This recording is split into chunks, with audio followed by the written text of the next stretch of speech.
कार्यक्रम के पुण्यार्जक हैं गुरु भक्त भामाशाह श्री प्रदीप जैन, तिजारा वाले सरला जैन, संदीप जैन, निधि जैन, राजीव जैन, स्वाति जैन, कुणाल जैन, स्नेहा जैन, धार्मिक, निर्जरा, सहज, शाब्दिक जैन एवं तिजारा परिवार कानपुर, पुत्री दामाद पारुल जैन, दिव्यांशु जैन, धेवती Diva Jain, Shri Mahendra Jain Kataria, Shri Manish Puja Jain Kataria, Manan Kavya, Gajraj Anjana Jain, Rishabh Raunak Jain, Taksh Jain, Disha Jain, firm Kataria carriers, Kataria Ecotech private limited, Kanpur, Uttar प्रदेश।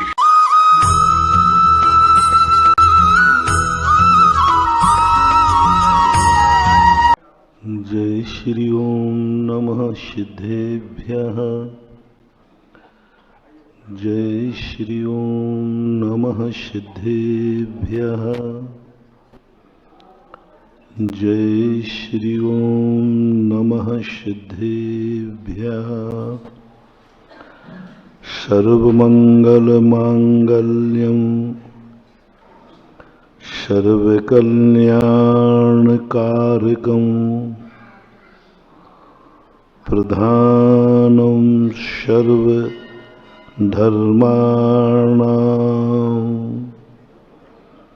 जैनं जयतु शासनं।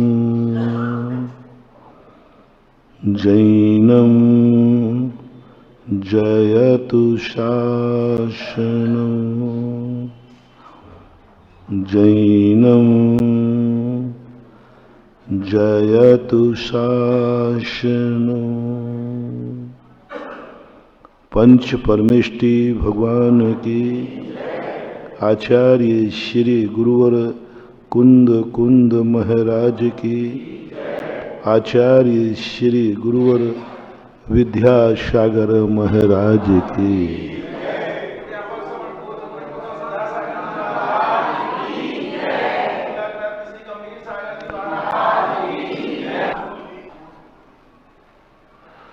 अपन सब अभी कुछ दिनों से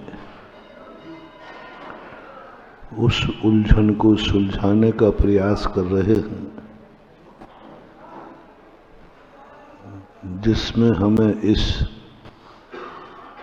भौतिक संसार ने हमें उलझा रखा है, हमारी मति को विभ्रम कर दिया है। कुछ तो हमारी भूल के कारण हम मकड़ी के जाल में व्यक्ति फंस जाता है।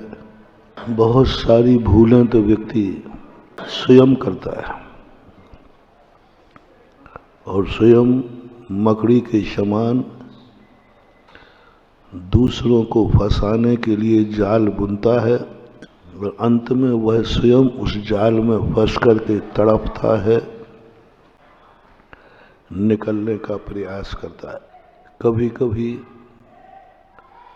दूसरों के द्वारा उलझा दिया जाता है, कभी कभी अज्ञानता के कारण से उलझ जाता है। भगवान परम उपकारी हैं, अपना स्वहित छोड़ करके हमारे लिए कुछ रास्ते बता गए।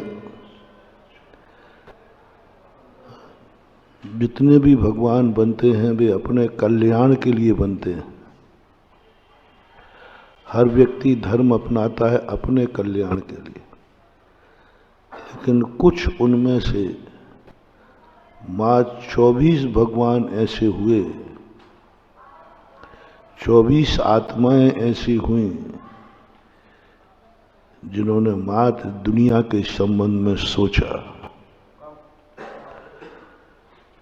प्राय प्रति समय 6 महीने 8 समय में 608 जीव अपना कल्याण करते हैं। एक कोड़ा कोड़ी सागर वर्ष में ऋषभदेव से लेकर महावीर स्वामी पर्यंत करोड़ों करोड़ों लोगों ने मोक्ष प्राप्त किया। एक एक टोंक से करोड़ों करोड़ों, मांगी तुंगी से 99 करोड़ मोक्ष पधारे। सोनागिर से 5.5 करोड़ मोक्ष पधारे। मुक्तागिरी से 3.5 करोड़, शत्रुंजय से 3-3.5, और शिखर जी की एक एक टोंक से करोड़ों करोड़ों आत्माओं ने मोक्ष प्राप्त किया। ये बीच का काल है ऋषभ देव से महावीर स्वामी के बीच में, लेकिन इन सब ने अपनी सोची, अपना लोटा छाना, कल्याण किया, चले गए। मां 24 आत्माएं ऐसी थीं जिनके मन में दया आई। इन 24 आत्माओं में मां की ममता थी, पिता का दुलार था, दुनिया से अनुराग था कि मेरा कल्याण तो होना ही है, मैं थोड़ी देर से मोक्ष पहुंचूंगा, लेकिन पीछे आने वालों को भी रास्ता बता के जाऊंगा, रास्ता बता। खाने के पहले खिलाने वाले लोग बहुत कम हैं। कल हमने कहा था ना, वे लोग जो बचा हुआ समय, बचा हुआ धन, बची हुई जिंदगी किसी को देते हैं तो बची हुई संपत्ति भिखारियों को दी जाती है। बची हुई रोटी किसको देते हो? बची हुई रोटी। कोई भी चीज बचा हुआ देना अपमान है। मना नहीं कर रहा हूं, लेकिन गरिमापूर्ण नहीं। धर्म को भी तुम लोग बचा हुआ, महाराज पहले संसार भोग लूं, अच्छा जब बुढ़ापे में जिंदगी बचेगी, उस लायक नहीं रहेगी, फिर आप बताना कि मुझे क्या धर्म करना है। तो आचार्य ने कहा, ऐसी बची हुई जिंदगी वालों के लिए हमारे पास कोई स्थान नहीं। बची हुई जिंदगी दोगे? बची हुई सब दुनिया भर के ठट कर्म कर लो, जो करना था सब कर डालो। 100 चूहे का बिल्ली हज को चली। सब करने के बाद महाराज जी अब बुढ़ापे में बताओ, कुछ धर्म कर्म करना हो, अब क्या खाक बताए। धन के संबंध में बचा हुआ धन दान में देना, भिखारी को दान में देना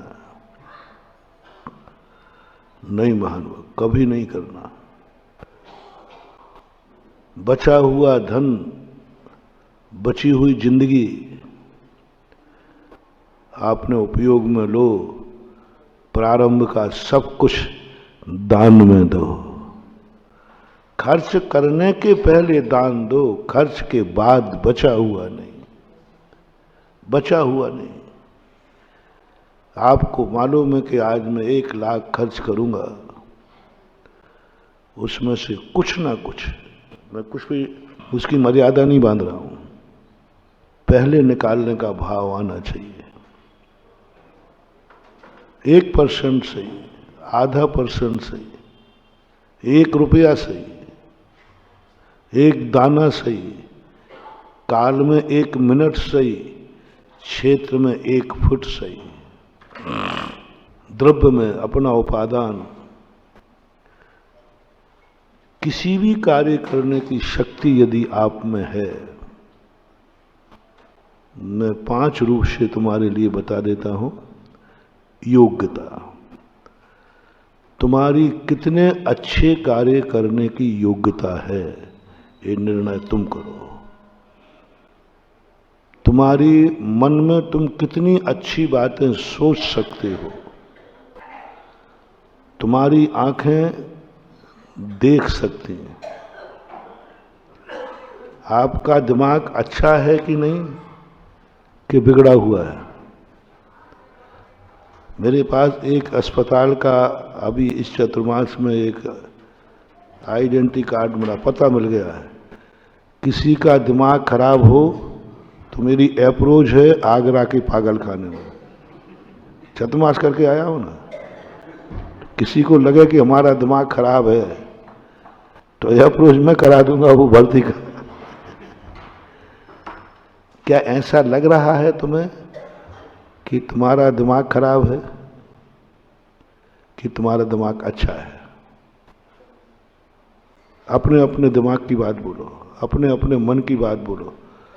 किस व्यक्ति को अपने मन पर गर्व है? कौन व्यक्ति अपने मन को सौभाग्यशाली मानता है? लोग मन की बहुत बुराई करते हैं, मन बहुत चंचल है, मन बहुत बेकार है, ये मन ही नहीं लगता, ये मन ही खतरनाक है।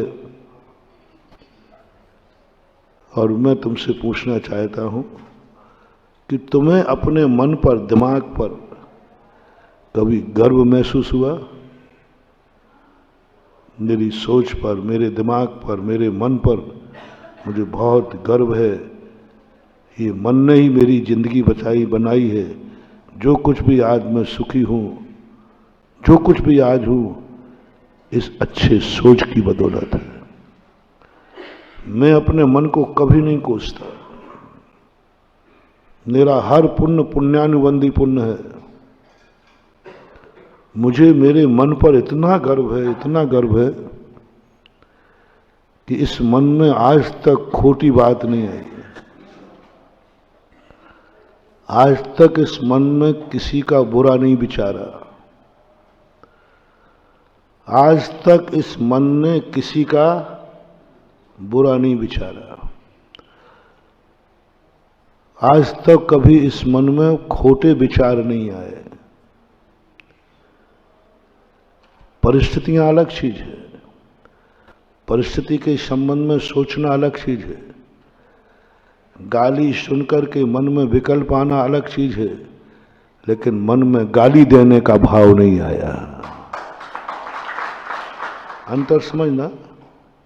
मान लो किसी ने मुझे गाली दी तो थोड़ी देर के लिए मन व्याकुल हो सकता है, एक बात। दूसरा, गाली देने का भाव नहीं आना, दोनों में से श्रेष्ठ क्या है? गाली सुनकर के खेद आ गया, आ सकता है। ये गंदे आदमी का सोच नहीं है। किसी को किसी कर्म ने दुख दिया, वो दुखी हो गया। किसी ने गाली दी, वो दुखी हो गया। किसी ने परेशान किया, वो दुखी हो गया। ये गलत आदमी न समझना। देखो, ये गाली सुनकर के गुस्सा कर रहा है, अभी उसको गलत मत कहो। सुनकर कर रहा है ना, गाली सुनकर कर रहा है, समझना, डिफरेंस समझना। देखो, ये गुस्सा कर रहा है, क्यों कर रहा है?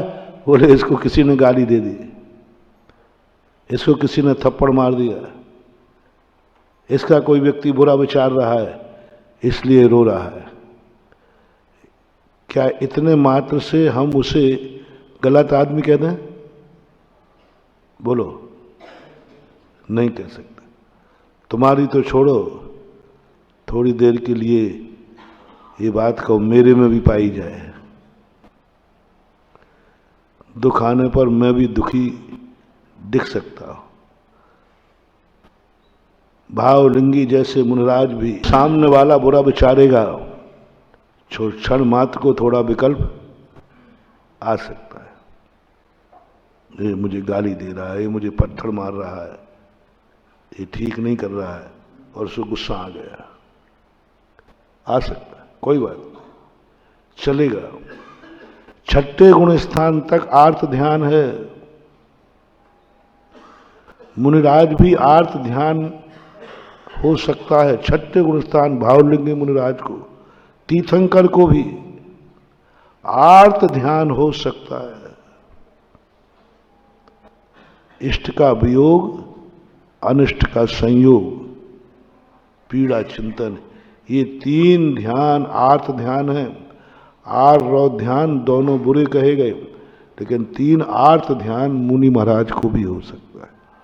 पीड़ा चिंतन, तकलीफ हो जाए तो महाराज को पीड़ा हो सकती है। आंख में आंसू भी आ सकता है, आ सकता है। सामायिक बिगड़ सकती है, पीड़ा हो सकती है। इतनी तकलीफ हो गई कि सामायिक भी बिगड़ गई। किस कारण बिगड़ी सामायिक? इन महाराज की सामायिक बिगड़ गई, अभी बुरा मत कहना। किस कारण बिगड़ी? तकलीफ बहुत थी। बुखार 104 डिग्री था, कमर में दर्द था,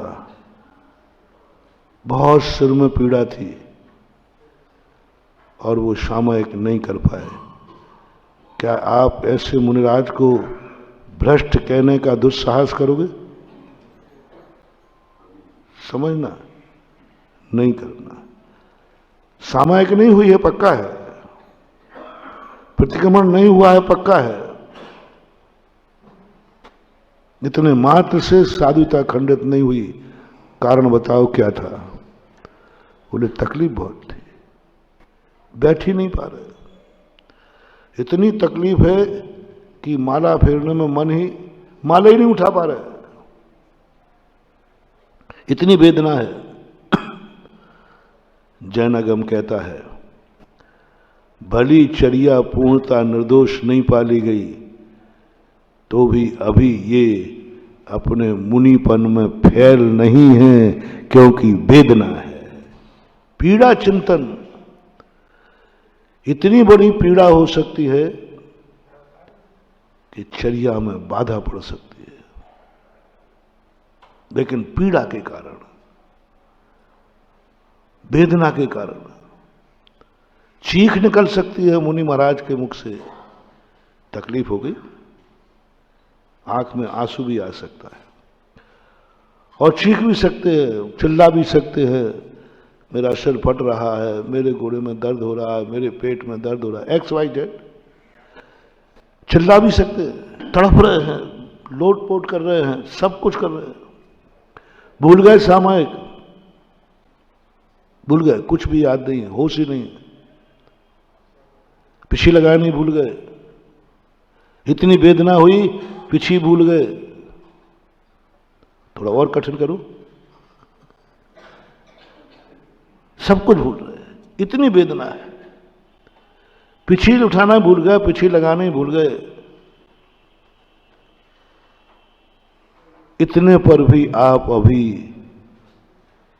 उनको मुनि पद से रहित मत मानना, अभी भी वे मुनि महाराज हैं। क्या भूल गए हैं? पिछी। क्या भूल गए? सामायिक का समय। सामायिक का समय हो गया, महाराज माला फेरो, नहीं फेर रहे, चिल्ला रहे, सामायिक नहीं कर रहे, कह दिया अपन ने सामायिक करो, चिल्ला रहे, वेदना। रात में मौन है, चिल्ला रहे हैं, वेदना इतनी है। अब देखना, सामायिक भूल गए, प्रतिक्रमण नहीं कर रहे, पिछी भूल रहे, रात में चिल्ला रहे, खूब जोर से चिल्ला रहे। आप मुनि पद से रहित मत मानना महानुभाव, क्योंकि वे सब कुछ किस लिए भूल रहे हैं? कारण जानना,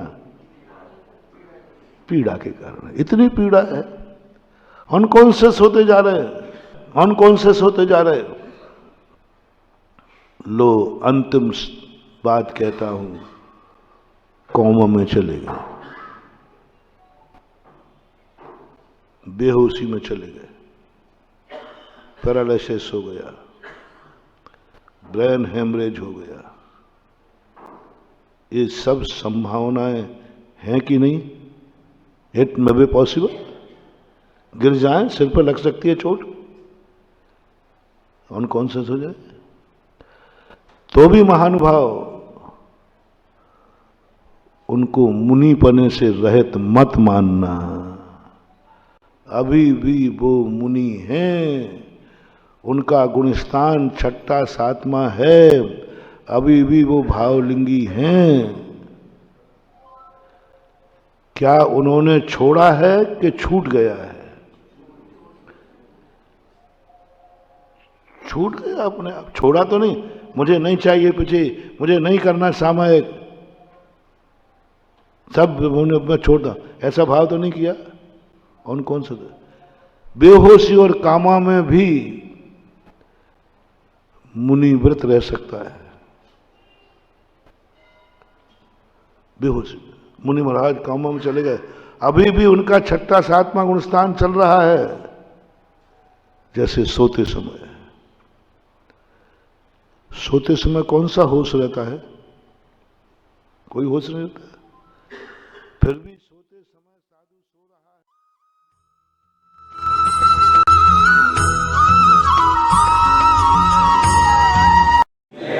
है। आचार्य श्री गुरुवर कुंद कुंद महाराज की, आचार्य श्री गुरुवर विद्यासागर महाराज की।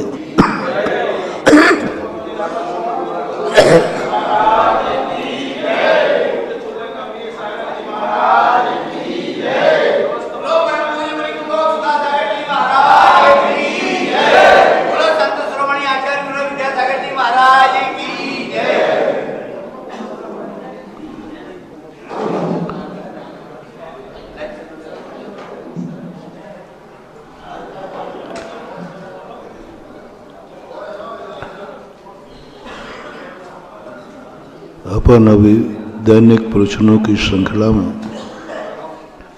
धर्म और कर्म, इन दोनों का कहाँ विषमता है और दोनों कहाँ एक दूसरे के पूरक है,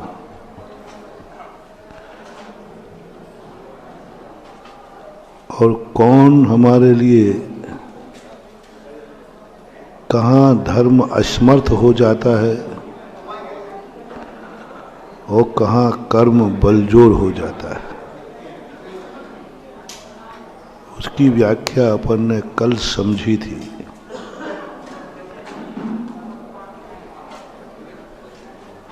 कभी कभी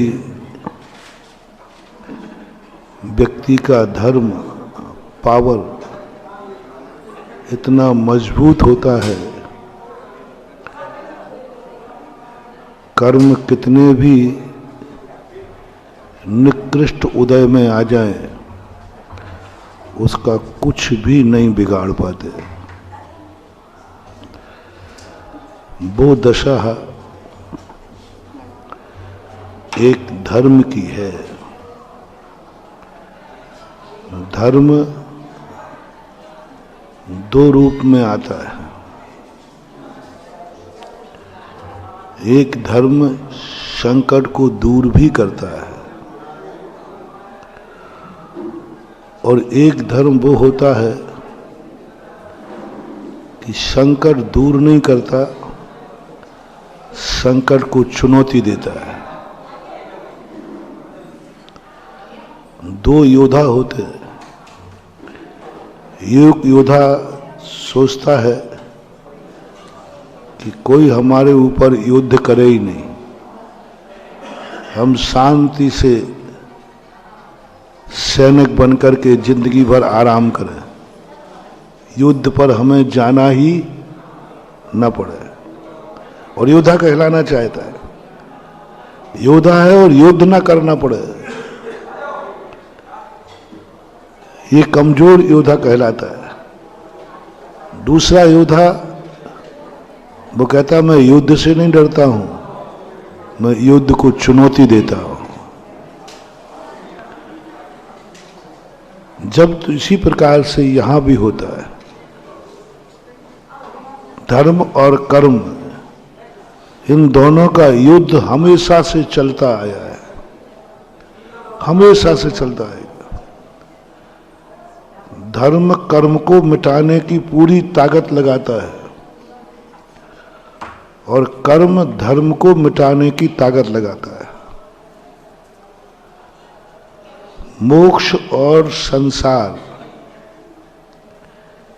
ये दोनों के दोनों परस्पर के कट्टर दुश्मन हैं, जैसे हिंदुस्तान और पाकिस्तान। ये दोनों दुश्मन हैं एक दूसरे को। एक दूसरे के दुख में खुश होते हैं और एक दूसरे के सुख में दुखी होते हैं। पाकिस्तान हार जाए क्रिकेट मैच में तो भारत में पटाखे फूटेंगे, और भारत हार जाए क्रिकेट मैच में तो पाकिस्तान में मिठाइयां बढ़ते पटाखे फूटते। दुश्मनी का लक्षण ये है। धर्म दुश्मनी का विरोध नहीं करता। एक धर्म ऐसा है जो लड़ने का विरोध नहीं करता। लड़ो, खूब लड़ो।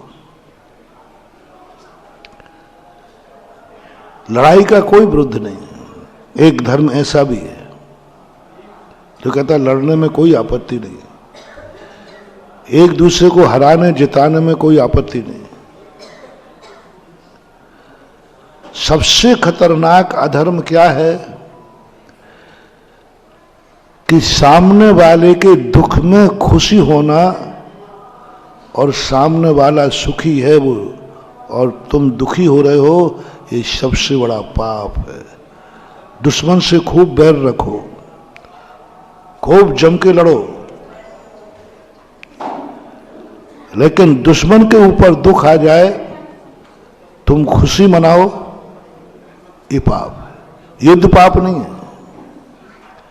अच्छे राजा युद्ध करते थे, युद्ध जीतने के बाद खुशी नहीं मनाते थे, क्योंकि कोई हारा है, हराना तो पड़ा। सामने वाले के दुख है और हम खुशी मनाएं। आप लोगों में भी किसी में भी झगड़ा टंटा हो तो कोई बड़ी बात नहीं है, चलता है। तुम्हारी किसी से बुराई भलाई हो, चलती है। तुम्हारी किसी से नहीं बनती है, चलती है। कभी तुम लोगों में किसी में हाथापाई हो गई हो, गाली गलौज हो गया हो, चलता है। कोई घबराने की जरूरत नहीं है। आज मैं एक मोटिवेशन दे रहा हूं तुम्हारे लिए, सारे जगत के लिए, कि तुम्हारे दुश्मन के ऊपर संकट का पहाड़ टूटा है। किस पर? दुश्मन के ऊपर। परिवार पे नहीं, अपनों पे नहीं। उस समय आपको कैसा लग रहा है? दुश्मन है, पक्का है, उसके ऊपर कोई संकट का पहाड़ टूट गया, उसका इकलौता बेटा बीमार हो गया, उसका पिता बीमार हो गया, उसके घर में छापा पड़ गया, चोरी हो गई, एक्सीडेंट हो गया, कोई बात नहीं, दुश्मन है। ये सुनते ही तुम्हारे अंदर कैसा भाव आया, कैसा लगा? मैं तुम्हें धर्मात्मा की, मैंने कहा ना तुम लोग धर्म बहुत करते हो लेकिन धर्मात्मा नहीं हो। मैं वो कला सिखाऊंगा तुम्हें कि तुम पाप भी करोगे और पापात्मा नहीं होगे। वो कला बताना चाहता हूं कि तुम धर्म करो, धर्मात्मा भी बनो। दोनों विपरीत है। पाप तो तुम करोगे लेकिन पापात्मा का डिग्री नहीं मिलेगी। धर्म करोगे, धर्मात्मा की डिग्री जरूर मिलेगी। बस वही वाली बात, पुण्य के उदय में दुख की अनुभूति, मकान बनने पर मकान में जेल की अनुभूति, शादी में कंगन बंधन किया गया उस समय हथकड़ी की अनुभूति कि ये बंधन नहीं डल रहा है। क्या डल रही है? पायन बेड़ी डाली, घर कारागृह वनिता बेड़ी। बस शादी की मना नहीं कर रहा हूं, बस कंगन बंधन। मैं ज्यादा गड़बड़ तो करते ही नहीं। देखो तुम्हें क्या है, ज्यादा गड़बड़ करोगे तुम परेशान हो जाओगे। वैचारिक क्रांति लाना है, आचार की क्रांति लाना कठिन है। किसी सत्य को अपनी जिंदगी में उतारना कठिन है, सच्चे मार्ग पर चलना कठिन है, बहुत कठिन है। चारित्र इतना कठिन है, इतना कठिन है, बहुत कठिन है। वो बात की बात मैं अभी तुमसे नहीं करूंगा, क्योंकि बहुत कठिन मार्ग है, तुम्हारे बस की बात नहीं है। मैं वैचारिक क्रांति ला रहा हूं, वैचारिक क्रांति लाओ। मैं शादी को मना नहीं कर रहा हूं, मैं ये नहीं कह रहा हूं कि तुम शादी मत करो, तुम शादी तोड़ दो। मैं इतना कह रहा हूं, कंगन बंधन जब हो रहा है तब इतना सा करना, बनीता बेड़ी ये मुझे बेड़ी डाली जा रही है, बस इतना सा, बाकी कर लेना तुम्हें जो करना है। बेड़ी की अनुभूति आ जाए उस समय, एक क्षण को, ये बेड़ी है। अभी हम स्वतंत्र थे, अब हम बंधन हो गया। 100 लोग पुरुष यात्रा कर ले, उतना ज्यादा कठिन नहीं है। एक जनाना सवारी हो तो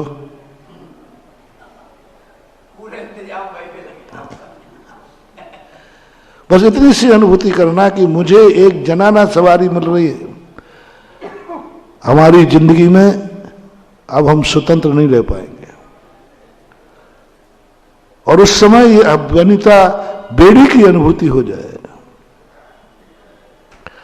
घर बनते समय घर में रहो, छोड़ना नहीं है। कभी कभार सामायिक करते हो चिंतन, ये घर मेरे लिए जेल है। पुण्य के उदय में आते ही कहना, ये पुण्य हमारी आत्मा को बांध रहा, पायन बेड़ी डाली। पंडित जी साहब, पाप पुण्य मिल दो, ये पायन बेड़ी डाली। पुण्य को तो चक्रवर्ती भी भोगता है, तीर्थंकर भी भोगते हैं, लेकिन बेड़ी मान के भोगते हैं। उनके जीवन में तत्व दृष्टि कभी जाती नहीं। भरत चक्रवर्ती को जब भी कोई वैभव आता, वो सुख की अनुभूति नहीं करता, उसके लिए दुख की अनुभूति होती है। ऐसे ही आप लोगों के लिए कोई बड़ी बात नहीं, तुम्हारी दुश्मनी हो गई, हो जाने दो।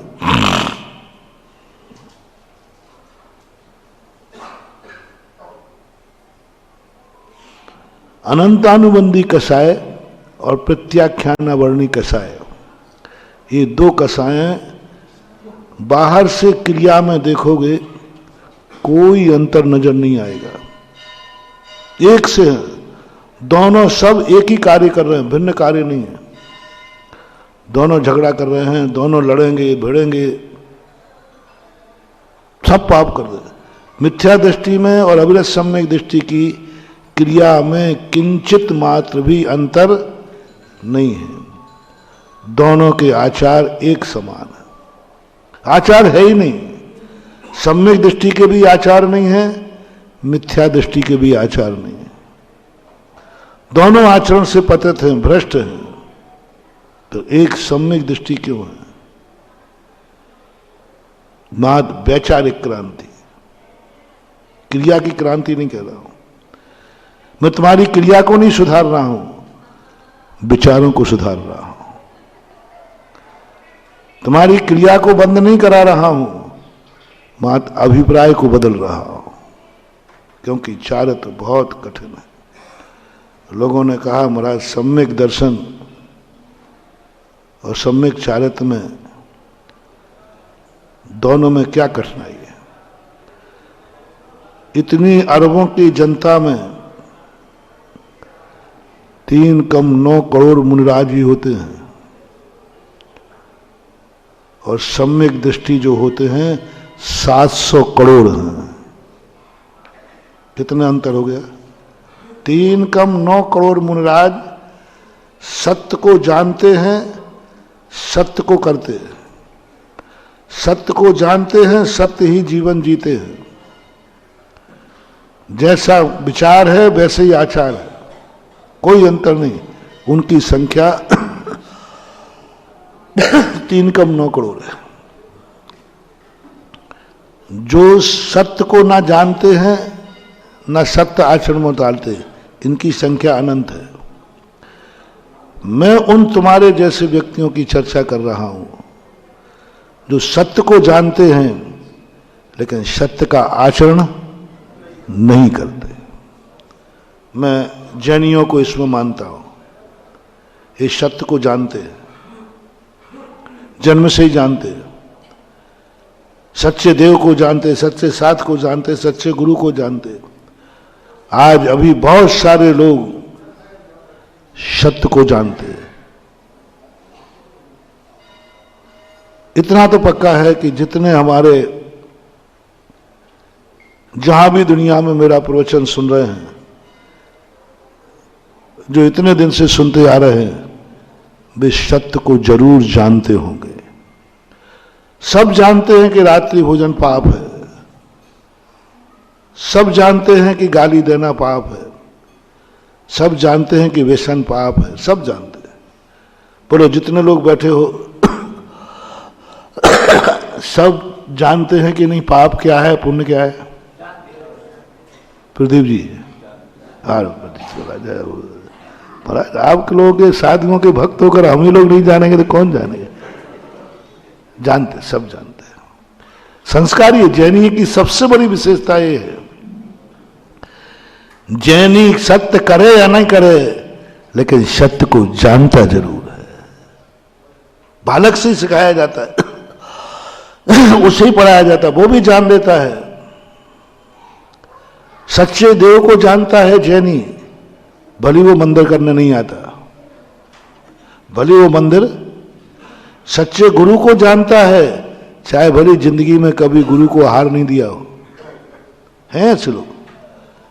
नमोकार मंत्र को जानता है, चाहे भली जिंदगी में एक भी माला ना फेरी हो, लेकिन नमोकार मंत्र पढ़ते जैनी कहते हाँ हमारा मंत्र है, ये जैनियों का मंत्र है, महामंत्र, और एक भी माला फेरी नहीं पठाने।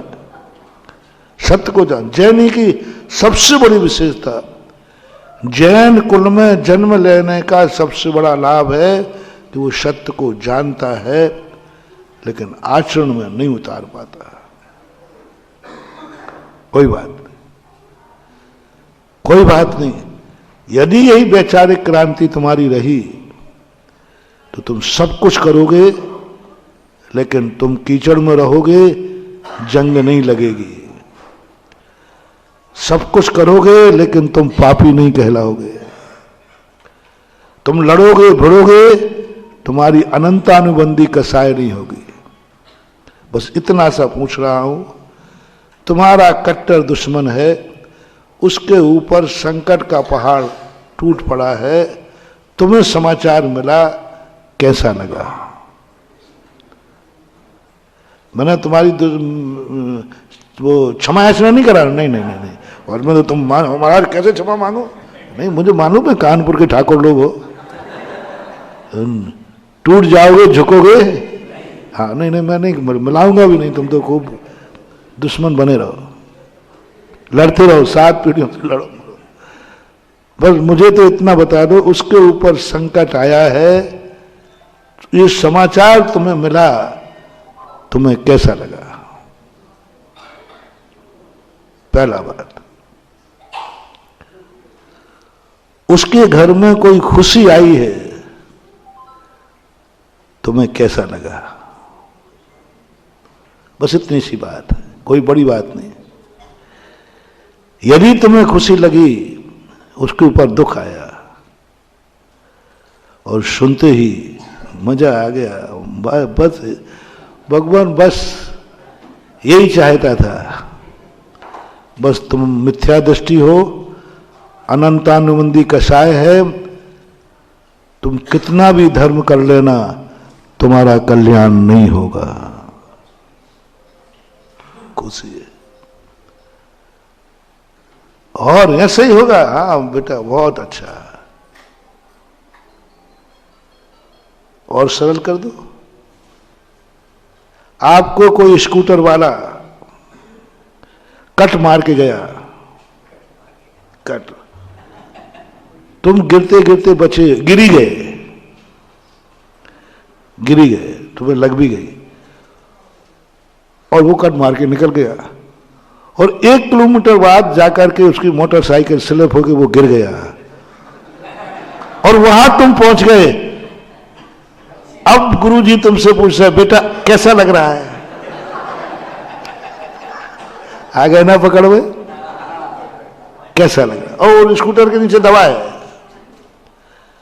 उसके पैर में फ्रैक्चर हो गया, चीख रहा है, और तुम्हें बिल्कुल याद है यही, अब भी 1 मिनट पहले कट मार के कह रहे 1 किलोमीटर कितनी देर में हो जाएगा, 1 मिनट मान लें, वो कट मारने वाला तेजी चलाएगा, और तुम्हारा भी अभी दर्द गया नहीं है, पैंट फट गया है तो थोड़ा थोड़ा ब्लड भी आ गया है, और उसको गिर गया, उसका फ्रैक्चर हो गया, गाड़ी के नीचे दबा है, चीख रहा है।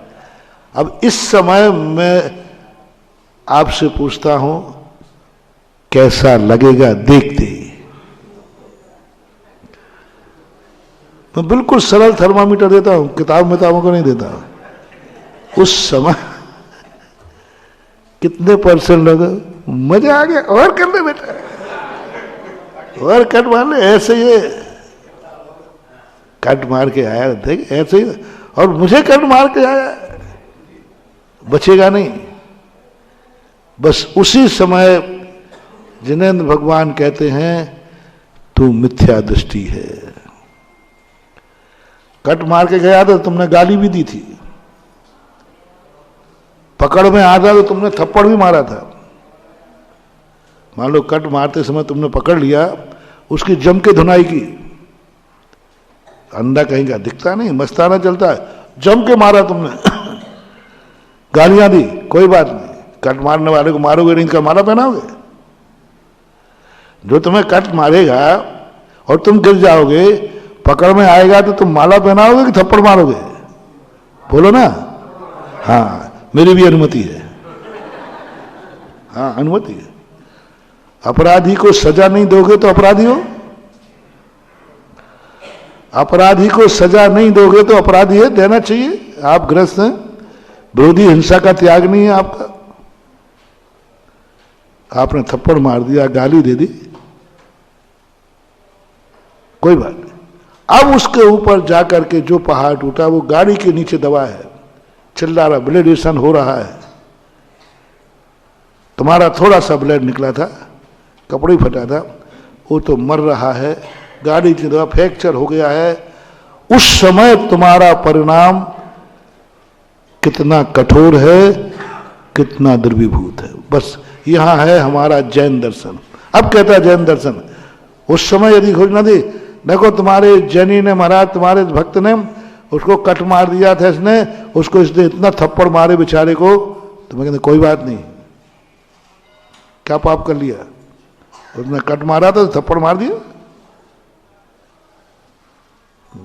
तुम्हारी यदि FIR लिखाई जाएगी ना तो मैं लिखूंगा ही नहीं, मेरे चेलों से मैं कहना चाहता हूं, यदि तुम्हें कट मारने पर तुमने उसको थप्पड़ मारा है और तुम्हारी शिकायत किसी ने की, महाराज आपके भक्त ने ऐसा किया, मैं कोई बात नहीं, ये मैंने ही सिखाया था, मैं तुम्हारे साथ रहूंगा, धर्म तुम्हारे साथ रहेगा। अब उसी व्यक्ति की स्थिति, हालत ये है, ब्लडेशन हो रहा है, चीख रहा है, गाड़ी के नीचे दबा है, फ्रैक्चर हो चुका है, थोड़ी देर के लिए यदि सहयोग नहीं मिला तो मर भी। उस समय आपका परिणाम क्या कर रहा है? क्या वो 1 मिनट पहले जो तुम्हें दुख दिया है उसने, उसको भूलने की हिम्मत है? 1 मिनट पहले जो तुम्हें दुख दिया है उसने, क्या उसके दुख के सामने तुम अपने दुख को भूल करके उसको उठा लोगे? बस यहां से अपना धर्म और अधर्म दोनों का फैसला हो जाएगा। दोनों का फैसला यदि कहा बहुत अच्छा, मजा, मर और मर, 2 गालियां देके और चले जाओ, और 1 लात मार के और चले जाओ, मर और मर, ऐसे ही मरेगा। जैन दर्शन कहता है मिथ्या दृष्टि, अनंत संसारी, पापी कहेगा, कसाई कहेगा। तुम्हें मिल रहा है, उसको नहीं, नाम रजिस्टर से काट दिया जाएगा, ये जैनी नहीं है, मेरा भक्त नहीं है। और उसी समय आया ठीक है, कट मार दिया हो तो मार दिया था, गलत किया, गलत आदमी है, लेकिन फिर भी इसकी हालत तो है कि यदि मैंने नहीं बचाया तो मर जाएगा। तुरंत तुम्हारे मन में भाव आ जाए और तुम उस मोटरसाइकिल को उठा करके उसको अस्पताल भेज दो, बस तुम्हारा समय। दुश्मनी नहीं, क्षमा नहीं करना है, क्षमा नहीं मंगवा रहा हूं, क्षमा भी नहीं मंगवा रहा हूं, उससे बैर भाव भी नहीं कम करा रहा हूं, बस उस दुश्मन को उठा करके अस्पताल भेज दो, ये भी जीने लायक है। गलती इसने की है, किसी माँ का बेटा होगा, माँ निपुती हो जाएगी। गलती इसने की है कि स्त्री का पति होगा, पत्नी विधवा हो जाएगी। गलती इसने किया है, बच्चों का पिता होगा, बच्चे अनाथ हो जाएंगे। ये मान करके तुम्हारे मन में ये भाव आ जाए, नहीं, लोग कहेंगे क्या कह रहे, 1 मिनट पहले कट मारा था, भूल गए क्या? नहीं नहीं, मुझे याद है, याद है, याद है। उसको लेकर तुम अस्पताल चले गए और उसको तुमने बचा लिया। जैन दर्शन छाती फुला के कहेगा, ये मेरे भक्त का करामात है।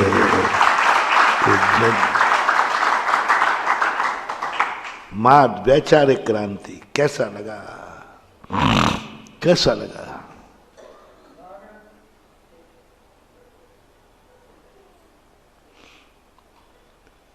सम्यक दृष्टि,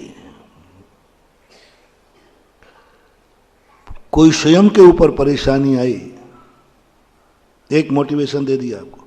दूसरा, जो परेशानी तुम्हारी जिंदगी में आई, मिथ्या दृष्टि और सम्यक दृष्टि, अनंतानुबंधी और अप्रत्याख्यान, दोनों परेशान है, बहुत दुखी है। मिथ्या दृष्टि कहेगा, भगवान मैं परेशान हूं, सारा संसार परेशान हो जाए। मैं फैल हुआ हूं, सब फैल हो जाए। मैं गरीब हूं, सब गरीब हो जाएं, सब मेरे समान हो जाएं, बड़ी शांति मिलती है। एक उदाहरण दिया करता हूं ना मैं, कि व्यक्ति 50% दुखी इसलिए नहीं है कि उसके ऊपर दुख है, 50% है कि पड़ोसी सुखी है। उसको यह गम नहीं है कि मैं फेल हो गया, उसको यह दुख है कि वो पास। एक बच्चों का आया था ना एक बार, कि एक बच्चा सुसाइड करने जा रहा था, फेल हो गया वो, पर उसने सोचा कि चलो यार दोस्त को फोन कर लेते, भाई तेरे क्या हाल है। तो रात में फोन किया उसने, भाई क्या करा? बोले साहब मैंने तो मरने का भाव कर लिया, सवेरे मुंह दिखाने लायक नहीं रहूंगा, फेल हो गया मैं। तेरे क्या हाल है? बोले मैं भी ये योजना बना रहा हूं। तो तू भी फेल हो गया क्या? बोले अरे भाई अभी मरने जा, पहले यहां आ जा, अपन मिलते चौराहे पर।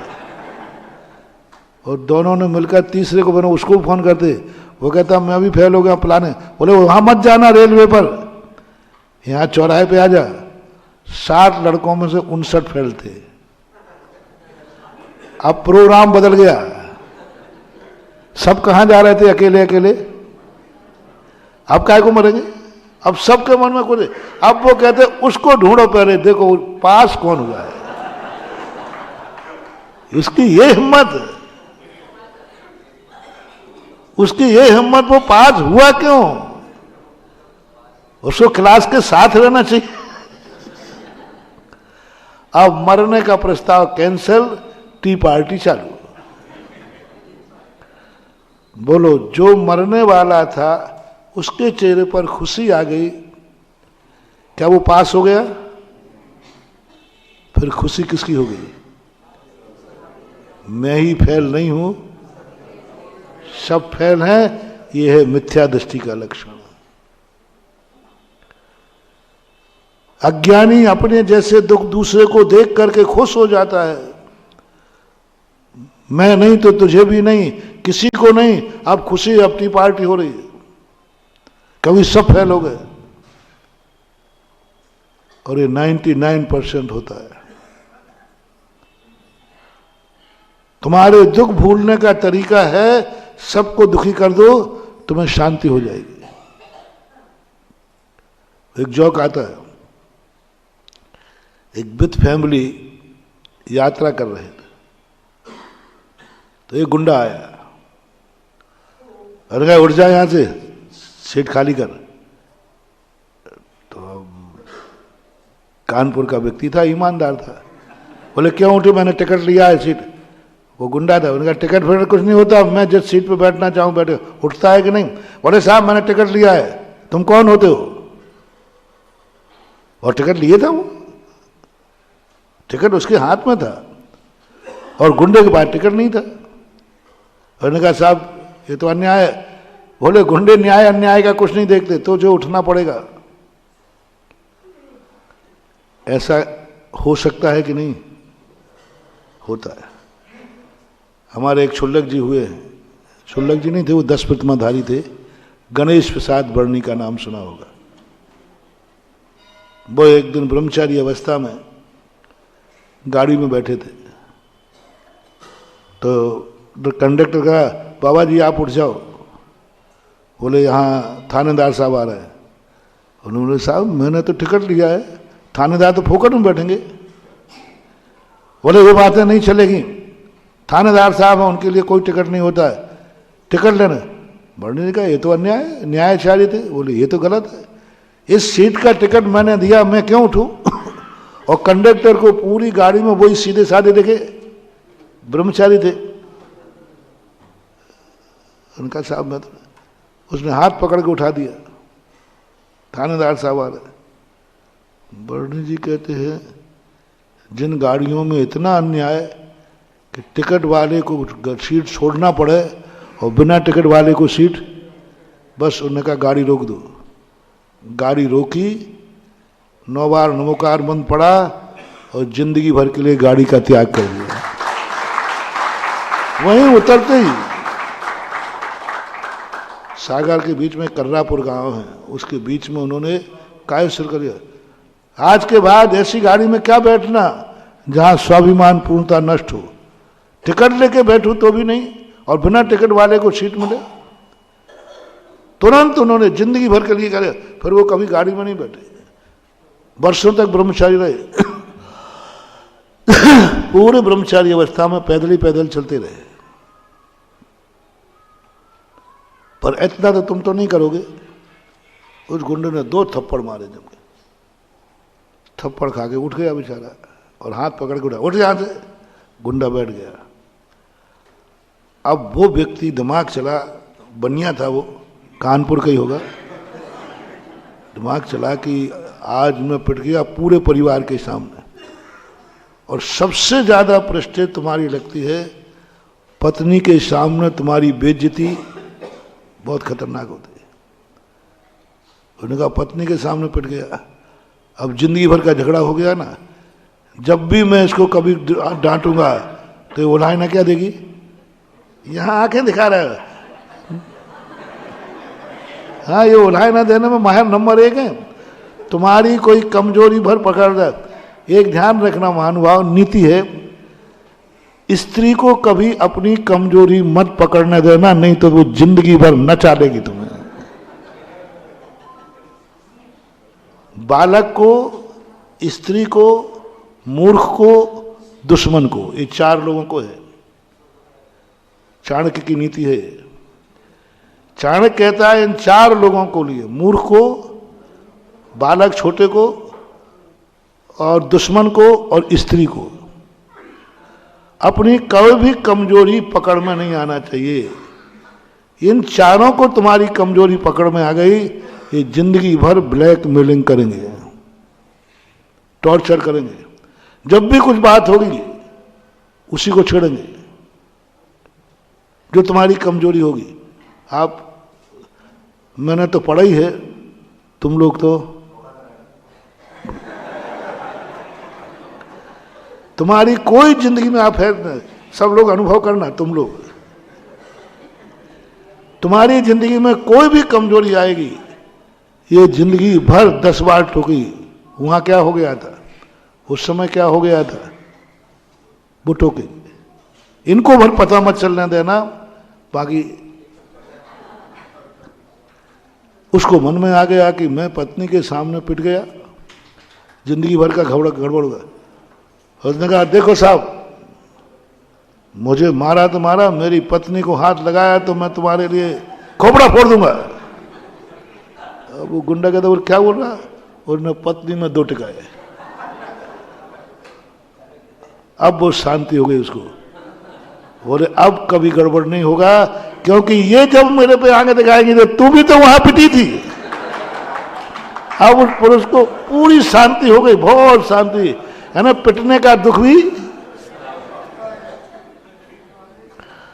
अब वे दोनों सोचते हैं अरे भाई तुम तो ठीक है, अपन दोनों निपट गए, ये छोकरे को क्या करेंगे, इन छोकरे बैठे हैं, ये बच्चे कहेंगे मम्मी पापा अब यहाँ पीट रहे हो, ट्रेन में आप पिटे थे उस समय तो कुछ नहीं कहा। तो दोनों ने कहा ऐसा करो, उससे कहो गुंडे देखो अब हम दोनों को पीटा तो पीटा, मेरे बच्चों को पीट दिया तो हाथ तोड़ दूंगा। और बच्चों में 2 टिकाए उसने। वो कहता भाई साहब अब कोई तकलीफ नहीं, अब कोई तकलीफ नहीं, अब मामला पूरे परिवार। ये जोक था, ये जोक नहीं था, ये दुनिया का सत्य था। हम फेल हो गए, सब फेल हो जाएं, बस अब कोई तकलीफ नहीं है। हम दुखी थे, सब दुखी हो जाएं, अब हमें कोई तकलीफ नहीं है। ये सबसे बड़ी कमजोरी मान हुआ। स्वयं के ऊपर दुख आने पर, दूसरे को दुखी देखने पर तुम्हारा दुख कम होता है। जाओ तुम्हारा अंदर मिथ्या दृष्टि हो, तुम्हारा कल्याण कभी नहीं हो सकता। कल मैंने कहा था ना, अपने दुख में तुम कितनी चीख जाना। कल ही तो कहा था मुनिराज का उदाहरण, बहुत कष्ट आ गया, चीख गया बचाओ मैं मर रहा हूं, वेदना सहन नहीं हो रही है, तो भी धर्मात्मा है।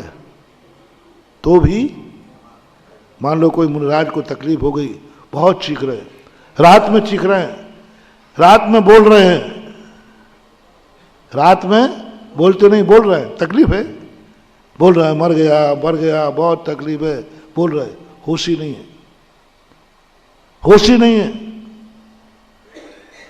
चीख रहे चिल्ला रहे।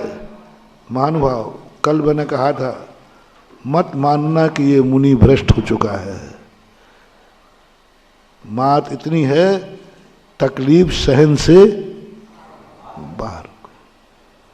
साधु चीख जाए तो समझ लेना तकलीफ सीमा के बाहर है। थोड़ी मोटी तकलीफ में तो साधु चीखता ही पता ही नहीं चलता। चीख निकली है इसका अर्थ है वेदना बहुत है, बहुत है, बहुत चीख ही नहीं सकता वो।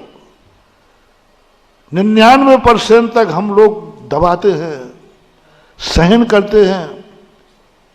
जब बिल्कुल ही ऊपर हो जाता है तो आंख से आंसू। तो भी तो मत मानना कि ये मिथ्या दृष्टि है, मुनिपने से भ्रष्ट हो गया है। अभी भी मुनिपना है, क्योंकि ये आर्त ध्यान कहलाता है। और कल मैंने आर्त ध्यान की परिभाषा, मुनि महाराज तक को आर्त ध्यान होता है। वही बात आज बताएं, तुम कितना भी तुम्हारे ऊपर कष्ट है, तुम रो रहे हो, तुम धो रहे हो, दूर करने का प्रयास कर रहे हो, कोई बात नहीं, धर्म है। बस तुम्हें इतना सा भाव आ गया, दुख आना था तो मुझे ही क्यों आया, सबको आ जाता है। मैं मर रहा हूं, सभी मर जाते।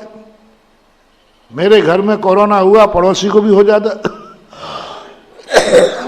जो दुख हमें है या दूसरे को भी दुख आ जाए, ये परिणाम मत करना। सम्यक दृष्टि क्या भाव करेगा? महाराज जी आपको बहुत तकलीफ है कि नहीं?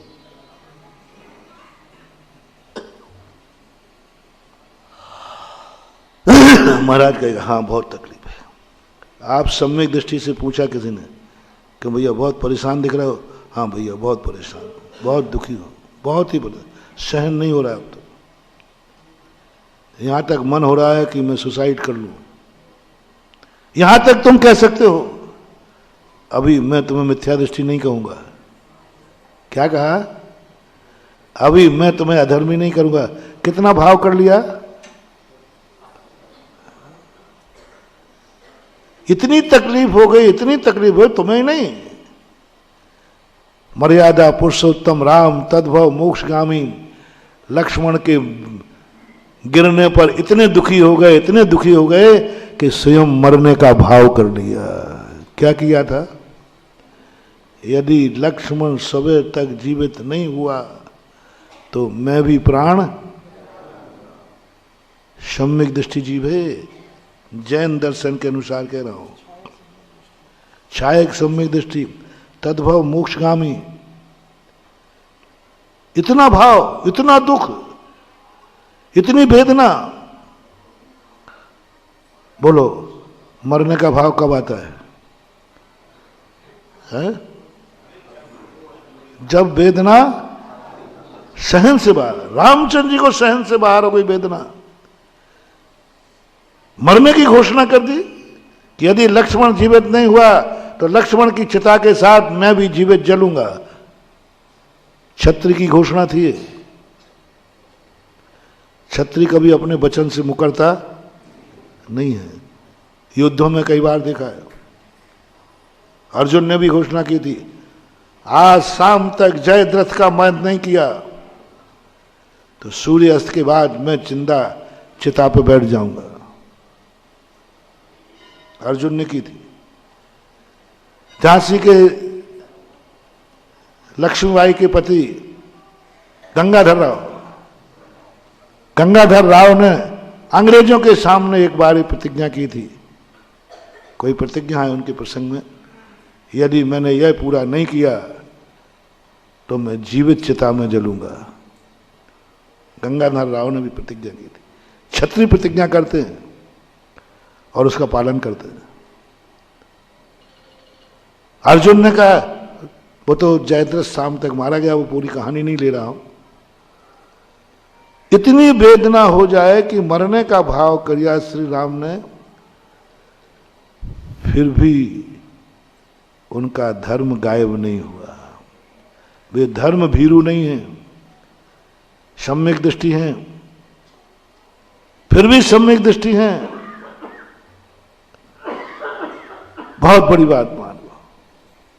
बस इतना भाव नहीं आना चाहिए, मैं दुखी हूं, सब कुछ हूं, पर सामने वाला दुखी हो जाए। मेरे में जो तकलीफ है सबको हो जाए, मुझे नहीं तो तुम्हें नहीं, मेरा सम्मान नहीं तो किसी का नहीं होना चाहिए, मुझे इज्जत नहीं तो दूसरे की इज्जत नहीं होना चाहिए, मुझे नहीं तो मैं किसी को भी नहीं करने दूंगा।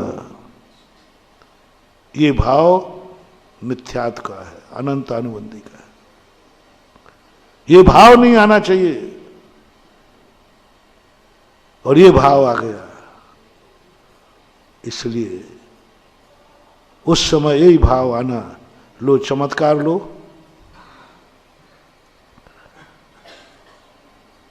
एक व्यक्ति ने कहा, महाराज जी मैं 2 उदाहरण तुम्हें देता हूं। महाराज जी हम बहुत परीक्षा कई बार दे चुका हूं, मैं सीए की परीक्षा में 7 बार दे चुका हूं, फेल हो रहा हूं। महाराज जी अब थक गया हूं। कई बच्चे आते हैं, महाराज जी आप बताओ अब मैं आगे परीक्षा दूं या नहीं दूं। 1-2 चांस और है। आप कह दो नहीं दो तो फिर महाराज जी अब हमारा मन तो कह चुका कि अब तो मैं फेल, तो इतने बार फेल हुआ हूं तो अब क्या पास होऊंगा। तो मन कर रहा है कि नहीं दूं। आप मेरे गुरु हैं, महाराज बोलो महाराज जी अब आप बताओ मैं पास होऊंगा, ट्राई करूं या नहीं करूं। अब ऐसे बच्चों के सामने मुझे बड़ी आफत आ जाती है। नहीं आता तो अच्छा था। अब बताओ, अब मैं हाँ कहता हूं और पट्टा फेल हो गया तो क्योंकि रेफर के से 6 बार फेल हुआ है और मैं मना कर दूं तो इसके भविष्य का तो मेरे पास बहुत अच्छे मंत्र हैं। मैंने कहा देख भाई मैं थोड़ी देर बाद बताता हूं, ये बता तू 6 बार फेल हुआ, तेरे दोस्त हैं और लड़के पास तो हुए हैं कोई के नहीं?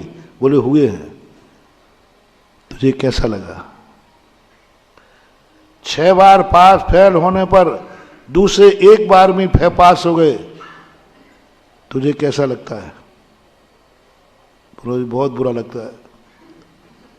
1 बार में पास हो गया, मैं 6 बार में नहीं हो रहा हूं, भगवान तेरे दरबार में अन्याय है। बोले मैं भगवान को भी बड़ा बुरा कहता हूं, ये 1 बार में पास हो रहा, मैं 6 बार में नहीं हुआ, ये अन्याय हो रहा है, गलत हो रहा है। मैंने कहा बेटा मत बैठना, तू 8वीं बार में भी फेल होगा।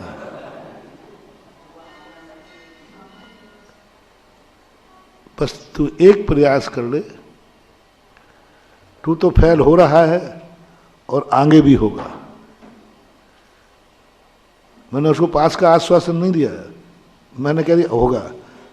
बस आज के बाद जो तेरा पास हुआ है उसके पास को तू उसको जय जिनेंद्र करना शुरू कर दे, और उसके पास होगा और तुझे मिठाई बांटना है। पास दूसरा होगा, मिठाई तू बांटेगा।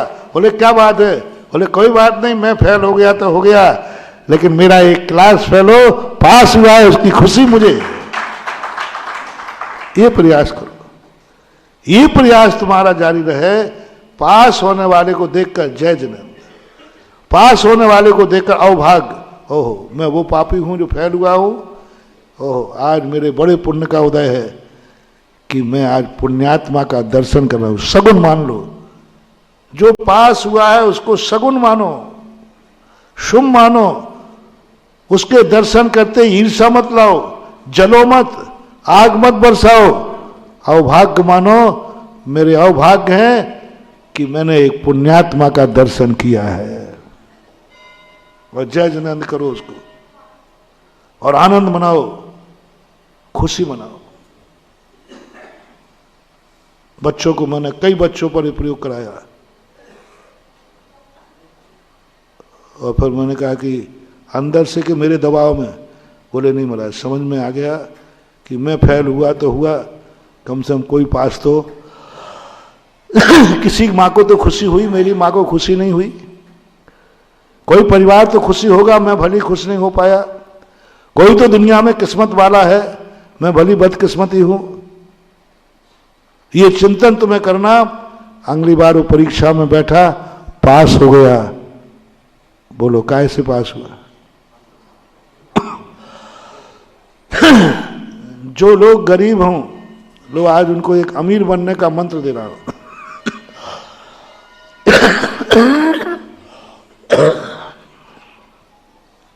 और जो गरीब है वे गरीब ही बने रहेंगे। उनको अमीर को देख के कैसा लगता है?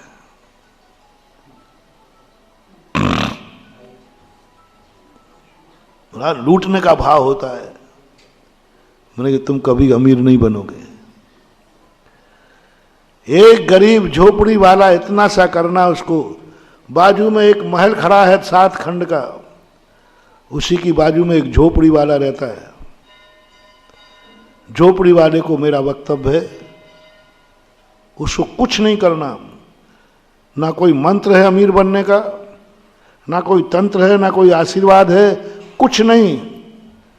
बस इतना सा करना है, जब कोई पूछे भाई तुम बहुत दुखी हो, बोले हाँ साहब बहुत दुखी हो। बोले बहुत गरीब हो, बोले हाँ साहब बहुत गरीब हो। तुम बहुत पापी हो, बोले हाँ साहब पापी हो। तू जन्म जन्म का पापी है, मेरे जैसा व्यक्ति कहेगा तू जन्म जन्म का पापी है, तब तेरे पास आज झोपड़ी है। तू जन्म जन्म का पापी है, तो तुम क्या कहना? जी गुरुदेव। नाराज मत होना। जितने लांछन तुम पर लगाए जाएं, तू पापी है, तू ये है, तो सबको क्या कहना है? क्या कहना है? जी मैं हूं। फिर धीरे से कहना गुरुदेव एक पुण्य है, एक पुण्य है, बोले तेरा क्या पुण्य है, तू तो पापी है जन्म जन्म का। बोले साहब एक पुण्य है, एक पुण्य है, मेरे बाजू में अमीर का महल है, ये मेरे पुण्य का उदय है कि मेरे पड़ोस में एक अमीर रहता है, मैं भली गरीब हूं, मेरे पड़ोस में एक अमीर रहता है, ये मेरे पुण्य का उदय है।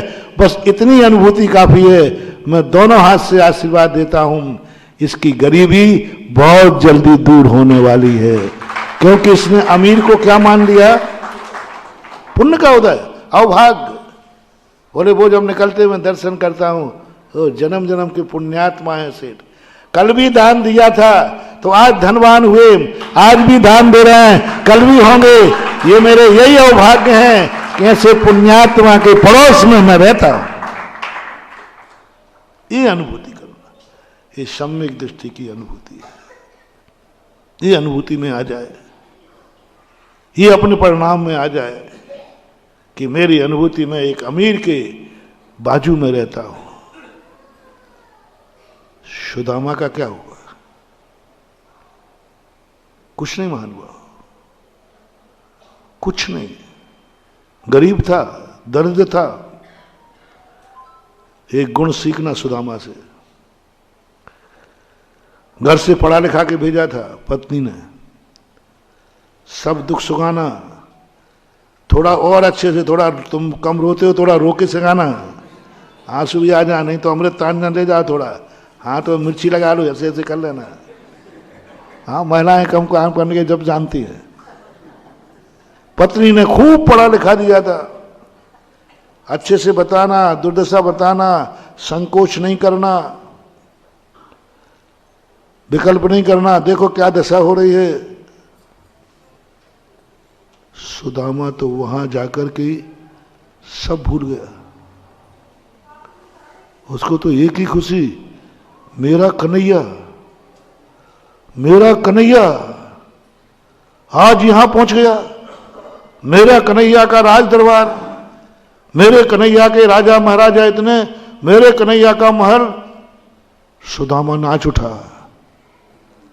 कृष्ण कहता ये भूखमंगा क्यों नाच रहा है, कन्हैया तू इतना बड़ा। कृष्ण उसकी मुख की तरफ देख रहे, इतना तो मैं ही खुश नहीं हुआ मुझे पढ़ने के बाद जितना सुदामा खुश हो रहा है। मेरी खुशी में, मेरी खुशी में नाच गया। 7 दिन सुदामा की कृष्ण के वैभव को नाचता रहा, एक बार भी अपनी कहानी नहीं सुनाई कि मैं किस लिए आया हूं आपके दरवाजे। एक बार भूल ही गया, कुछ याद ही नहीं रहा, कुछ भी याद नहीं रहा। मात्र मित्र की ऊंचाइयां देख करके आनंद से भर गया। ओह क्या चमत्कार हुआ। जब वो लौटने लगा तो सुदामा कहता पत्नी को क्या जवाब दूंगा, मैंने तो कुछ कहा ही नहीं, उसने तो सब कहा था कि अच्छी तरह, मैंने तो कुछ ही नहीं बताया, मैं तो भूल ही गया। मैं तो इतने आनंद में कि मेरा कन्हैया दोस्त कहां से कहां पहुंच गया, कहां से कहां पहुंच गया। उधर घर पहुंच के देखता है, क्या माया थी, झोपड़ी महल में बदल गई, भोजन की सुगंध आने लगी, पत्नी 16 श्रृंगार करके बैठी। तो सुदामा कहता है कि ये क्या हुआ, मेरे जाने के बाद ये सब किसने दिया। तो क्या बोलते, तुम्ही ने तो भेजा है। तो मैं तो खुश थी कि जरूर इन्होंने बहुत अच्छी तरह कहा होगा तभी तो करने। क्या है भक्ति, ऐसा ही नहीं। द्वारकाधीश 3 खंड के अधिपति ने एक भुखमंगे फक्कड़ के पैर धोने के लिए बैठ गए। ऐसा वैष्णव दर्शन में आता है कि सुदामा के पैर, जिन कृष्ण के पैर सारी दुनिया धोती है, वे श्री कृष्ण सुदामा के पैर धो रहे हैं।